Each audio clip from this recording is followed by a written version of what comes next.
California's controversial high-speed rail project is facing yet another funding challenge. Good evening. As always, thank you so much for joining us on To The Point. I'm Alex Bell.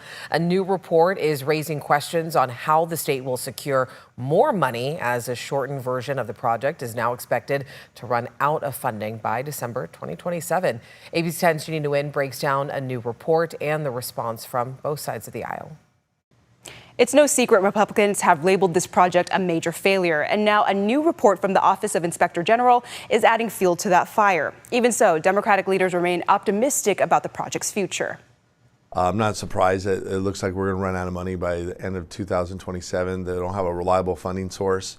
And we keep putting more and more billions of dollars into a project that I believe everybody in this building knows will never be built as proposed to the people of California. Republican Senator Tony Strickland says one of the most alarming points made in this 43-page report is that the High-Speed Rail Authority will run out of cash by December 2027. As vice chair of the Senate Transportation Committee, Strickland believes there is a better way to use the money. I have a bill that would suspend the gas tax, will lower gas prices by $1.08 a gallon. $1,100 per family at a time when we have affordability crisis in California.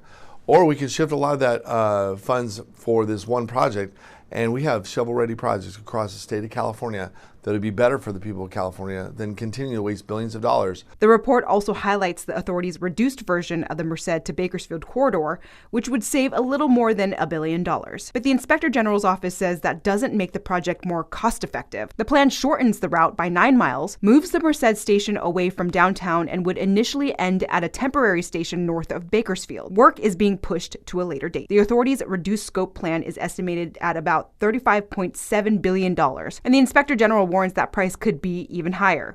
For context, voters approved the San Francisco to Los Angeles system in 2008 with an estimated cost of $33 billion.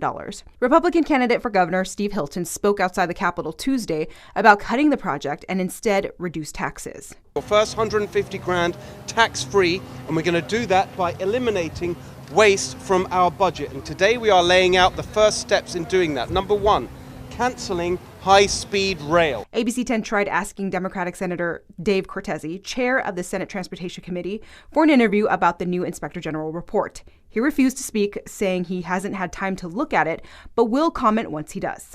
Democratic gubernatorial candidate Javier Becerra also has been an open supporter of the project. We're going to fight to get our money from the federal government, first and foremost. We pay more money to the federal treasury than does any other state. We deserve to get our fair share back.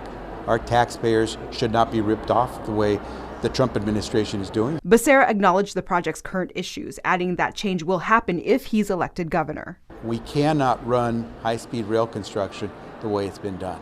And so we need to take a look at what's going on. If I need to overhaul it, that's what I'll do. But I do believe we need high-speed rail. The authority responded to the Office of the Inspector General's report about securing financing by December 2027.